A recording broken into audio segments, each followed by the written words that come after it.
सबको नमस्ते। आज भी एक बहुत ही इंटरेस्टिंग और इम्पोर्टेंट टॉपिक देखेंगे। जैसे मैंने सारे वीडियो में कहा है, जो भी ज्ञान मैंने प्राप्त किया मेरे गुरु महाराज स्वामी राम स्वरूप जी योगाचार्य उनके चरण में रहकर मैंने प्राप्त किया है। वे अष्टांग योगी हैं, चारों वेदों के ज्ञाता हैं, हिमाचल प्रदेश में रहते हैं और वहाँ से वो वेद प्रचार करते हैं। अभी हम टॉपिक देखेंगे। आओ लौट चलें उस देश जहाँ मुनि वेद सुनाते हैं। करीब करीब हम सब हिंदू भाई बहन जो भी हैं, हम मंदिर जाते हैं।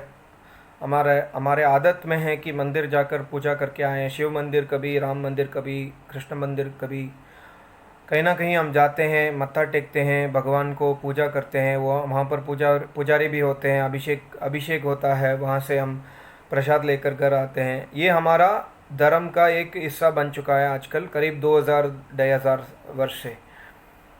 तो हमको ये सोचना है, पहली बात है कि मंदिर में जो मूर्ति हैं वो क्या वास्तव में भगवान है कि नहीं। हमारे जो पंडित लोग हैं, सो कॉल्ड वेद पंडित लोग जो है, वो कहते हैं कि ये जो मूर्ति है वो आम पत्थर नहीं है या पत्थर की मूर्ति नहीं है, इसमें प्राण प्रतिष्ठा हो चुका है। प्राण प्रतिष्ठा होने के बाद वो जो है वो पत्थर नहीं कहलाता है, उसको भगवान कहलाते हैं, उसको विग्रह कहलाते हैं। उसके ऊपर हमको दूध चढ़ाना है, उसको हम आरती दिखाना है, उसको हम पूजा करना है, क्योंकि उसके अंदर भगवान है, ऐसा आज के वेद पंडित कहते हैं। इसके पीछे जो है वो क्या प्रमाण है, ये हमको समझना बहुत ज़रूरी है, क्योंकि प्रमाण के बिना कोई भी बात सिद्ध नहीं होगा। या तो वो प्रमाण हमको वेदों से मिले या प्रमाण साइंटिफिक से मिले। तो हम ये देखेंगे। फर्स्ट पहले चीज़ है, मंदिर में जो होता है, मंदिर में जैसे अभिषेक होता है, जैसे कभी दूध का, कभी दही का, कभी शहद का अभिषेक होता है। तो अभिषेक होने के बाद ऐसा ही नहीं छोड़ता है, उसको पुजारी जो है फिर उसको पानी से उसको वॉश करता है जो मूर्ति को, ताकि वो कीड़ा ना लगे। नहीं तो 2-3 दिन में ऐसे छोड़ दिया, अगर दूध का अभिषेक हुआ ऐसे छोड़ दिया तो बदबू आने लगेगा। तो ईश्वर कह रहा है वेदों में कि ईश्वर के गुण जो है, अस्नाविरंग शुद्धम अपाप विद्धम, यजुर्वेद के 40वें अध्याय में ईश्वर ने एक खुद बात कही है कि ईश्वर के गुण अस्नाविरंग, उस ईश्वर को नर्वस सिस्टम नहीं है और उस ईश्वर शुद्ध है, पाप से परे हैं। शुद्ध मतलब कभी वो गंदा नहीं हो सकता है, उसको उसको नहाने का जरूरत नहीं है, ऐसा शुद्ध है ईश्वर। ये ईश्वर का गुण है, गुण का मतलब एट्रीब्यूट है। तो हम मंदिर में अगर ईश्वर की मूर्ति को नहलाते हैं तो वो ईश्वर कैसा हो सकता है, ये वेद के विरुद्ध हो रहा है। बात नंबर 1। नंबर 2 है, ईश्वर ने अपने आप को ईश्वर ने कहा कि मैं निराकार हूँ, मतलब मैं कभी भी शरीर धारण नहीं करता हूँ। और जो काम आप लोग, मतलब हम लोग जीवात्मा जो है, जो काम हम शरीर से करते हैं बिना शरीर से, उससे बहुत अधिक काम ईश्वर खुद करता है। जैसे ये सृष्टि रचना, सृष्टि को पालन करना, बारिश कराना भी है, कर्म का फल देना, ये सब क्रिया जो है ईश्वर अपने आप अपने शक्ति से करते हैं। इनफैक्ट इसको ईश्वर भी खुद नहीं करता, ईश्वर की शक्ति अपने आप इसके कार्य सब करते हैं। तो ईश्वर को किसी भी चीज़ का सहायता नहीं है, जरूरी नहीं है। इसलिए ईश्वर ने अपने आप को अलमाइटी कहा है, शुक्रम अकायम। शुक्रम मतलब सर्वशक्तिमान, कोई भी काम करने के लिए मुझे कोई भी असिस्टेंस का ज़रूरत नहीं है, ऐसा ईश्वर ने खुद कहा है। तो ईश्वर का मूर्ति नहीं हो सकता है। और दूसरी बात है कि प्राण प्रतिष्ठा का जो क्रिया है, जैसे एक मंदिर बन रहा है, आपके घर के पास कोई मंदिर होगा, वो मंदिर जब बना रहा था कोई, आपको पता है कि वहाँ पर एक दिन होगा कि मंदिर का इनॉग्रेशन, वहाँ पर वेद पंडित बहुत लोग आएंगे, वो प्राण प्रतिष्ठा के लिए कुछ श्लोक बताएंगे। वो मंत्र नहीं होता है, वो श्लोक होता है। वो श्लोक जो है मैन मेड है, आदमियों ने लिखा है वो श्लोक, क्योंकि वेद में ऐसा कोई मंत्र नहीं है कि प्राण प्रतिष्ठा करने के लिए, कि कोई भी चीज़ में प्राण प्रतिष्ठा मैं कर सकता हूँ। ईश्वर ने ऐसा नहीं कहा। हम सब जानते हैं कि गायत्री मंत्र जो है ओम भूर्भुवः स्वः, उसमें बूर का जो है संधि विच्छेद, बूर का अगर हम करेंगे बुहु बनेगा, बुहु इति वही प्राण है। आज के मार्केट से आप किताब खरीद के पढ़ोगे, बूर का अर्थ मिलेगा आपको भूलोक। और भूर भुवः स्वः का अर्थ मिलेगा तीनों लोक का। पर वेद विद्वान के पास, योगी के पास अगर आप जाएंगे, भूर का अर्थ मिलेगा आपको बुहु इति वही प्राण है। संस्कृत में एक ही शब्द का बहुत सारे अर्थ होते हैं।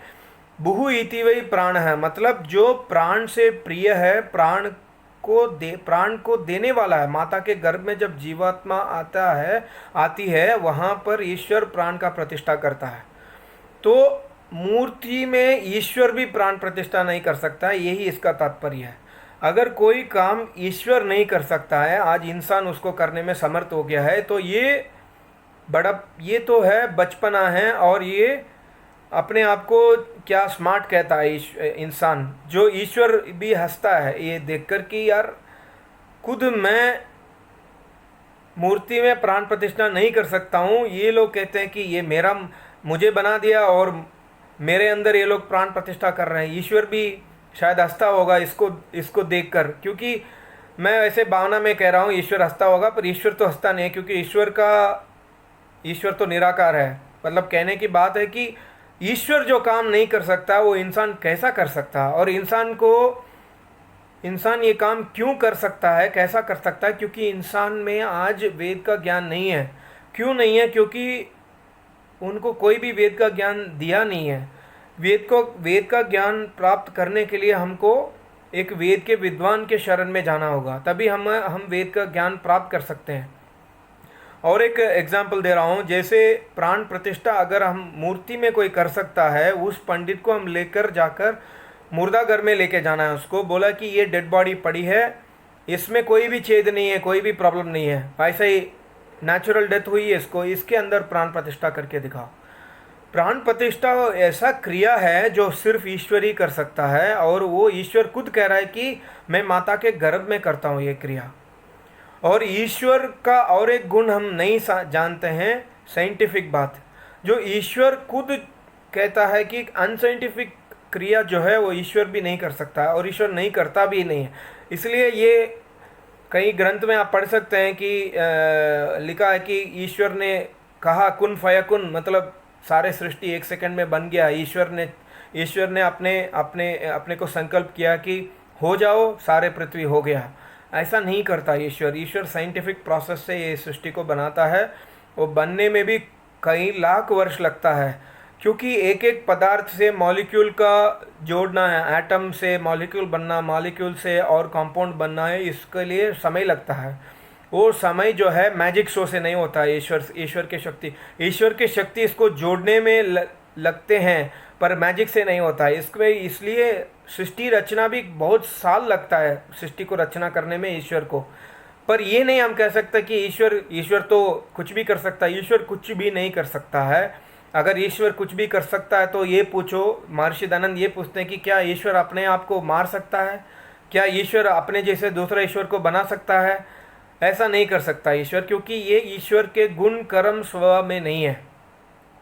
तो हम लोग ये जाने कि पहले चीज़ें मंदिर में जाकर माथा टेकना वेद विरुद्ध है, ईश्वर के विरुद्ध है। दूसरा जो चीज़ है, मंदिर में जो मूर्ति है, घर में जो फोटोग्राफ है, मूर्ति है, उसमें प्राण नहीं है, उसमें जीव नहीं है, वो जिंदा मूर्ति नहीं है। और भी ईश्वर ने कहा कि वेदों में जो भी मूर्ति में प्राण है, मतलब शरीर के अंदर जब प्राण आ जाएगा, शरीर का ग्रोथ होता है, और शरीर गर्भ में भी बढ़ता है, बाहर आने के बाद भी बढ़ता है, एक समय के बाद घटता है, और शरीर मूव होता है, जैसे कुत्ते का शरीर भी हो, इंसान का शरीर भी हो, मूवमेंट करता है। ये सारे चीज़ मूर्ति में नहीं होता है। यही आधार है कि मूर्ति में प्राण नहीं हो सकता है। और मूर्ति के अंदर ये सिस्टम, नर्वस सिस्टम नहीं है, नसनाड़ी नहीं है जिसके अंदर प्राण चल सके।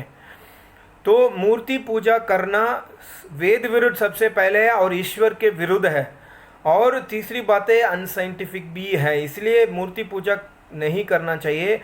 हमारे हिंदू धर्म को स्थापित, मतलब हमारे हिंदू धर्म मतलब वैदिक सनातन धर्म को हम स्थापित पुनः करने के लिए हमको सबसे पहले चीज़ करना है, मूर्ति पूजा से बाहर आकर ईश्वर की सच्ची पूजा करना है। वो जो सच्ची पूजा है, यज्ञ है, नित्य अग्निहोत्र, सुबह शाम का नाम स्मरण, योग अभ्यास। क्योंकि ईश्वर ने खुद कहा कि तदंतरस्य, मैं अंदर हूँ तुम्हारे, और मैं अंदर ही मिलूँगा। और अंदर जाने का रास्ता योगाभ्यास और वेद विद्या है। ईश्वर ने खुद वेदों के ज्ञान इसीलिए दिया कि ताकि इंसान अपने अंदर ईश्वर को खोजे, बाहर नहीं खोजे। तो मैं आपको ये वीडियो अगर पसंद है तो आप सब्सक्राइब कीजिए मेरे चैनल और सबको फॉरवर्ड कीजिए। ये ज्ञान बहुत अवश्य है। अगर आपको इससे सहमति नहीं है तो आप सवाल पूछ सकते हैं मेरे चैनल पे ही, मैं आपको डिस्कस करने के लिए तैयार हूँ। मैं आपको दूसरा एक वीडियो में मिलूँगा, तब तक के लिए नमस्ते। ओम।